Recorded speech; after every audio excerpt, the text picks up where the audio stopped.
Welcome. Before we talk about strategy, leadership, or influence, we have to talk about the one skill underneath all of them: communication. Here's the thing most people get wrong. They think communication is about what you say. It isn't. It's about what the other person receives. Big difference.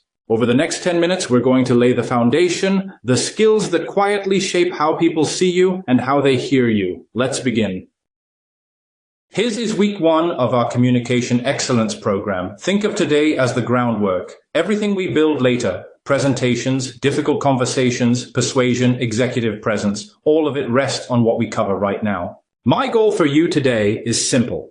By the end of this session, you'll communicate with 3 things: clarity, confidence, and intention. Not perfection, intention. Knowing why you're saying something and how it's landing.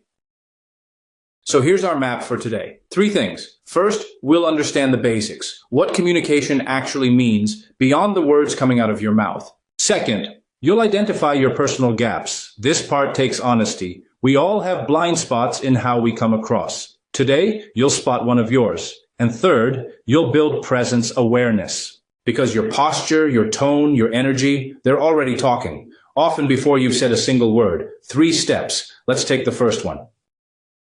Quick warm-up. You probably know this one. A message gets whispered from one person to the next down a line, and by the time it reaches the end, it's changed almost every single time. Why? Pause. Let them think. 3 reasons. Assumptions creep in, words get dropped, and meaning gets lost in translation between one head and the next. Now here's the uncomfortable part. This isn't just a party game. This is your inbox, your meetings, your handovers. It's happening at work right now. The takeaway: even a simple message distorts. So precision and active listening aren't nice to have. They're non-negotiable. Let's define it properly. Communication is the process of sending and receiving meaning. And meaning, this is the key, is shaped by far more than your words. It breaks into 3 parts. Words. The actual content. And here's the famous and surprising number. Words account for only about 7% of perceived meaning. 7. Tone and voice. How you say it.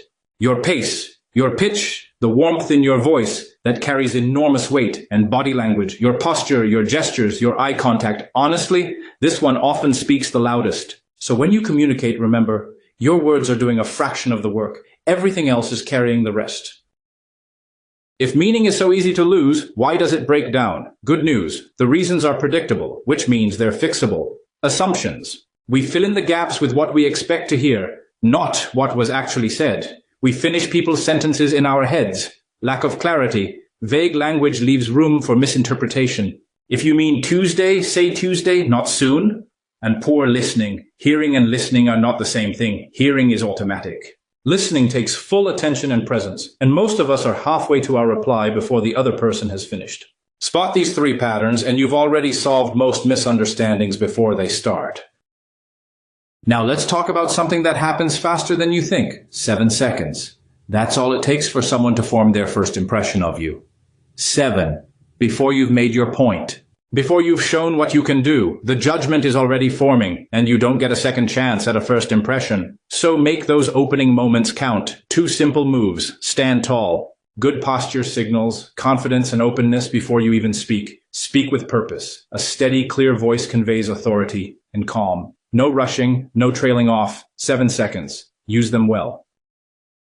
Let's get specific about that body language, because it's doing the heavy lifting. 3 fundamentals. Eye contact. Natural, sustained eye contact builds trust and shows you're engaged. Not distracted, not somewhere else. Not staring though, natural. Open posture. Arms uncrossed. Body turned toward the person speaking. Openness literally invites connection. Facial expression. Here's the truth. Your face is always communicating whether you mean it to or not. A genuine, responsive expression makes you approachable. You don't have to master all 3 at once. Pick one to be intentional about this week. Time to put this to work. Here's your activity. I want you to record a 2-minute self-introduction. Imagine you're meeting a new colleague or an interviewer for the very first time. 3 steps. 1. Record. Film yourself speaking naturally. No script, just you. 2. Watch it back. And yes, I know, nobody loves watching themselves. Do it anyway. Look at your tone, your posture, your eye contact. 3. Note 1 strength and 1 gap. Just one of each. Be specific and be honest with yourself. That's the whole exercise. 2 minutes of footage, a few minutes of honest review. Last piece, the reflection. This is where the real learning happens. Ask yourself 2 questions. What worked? Where did you feel natural, clear, confident? Was your message easy to follow? Did your tone match your intent? Did you look open and engaged? Those moments are your strengths. Build on them. And what needs work?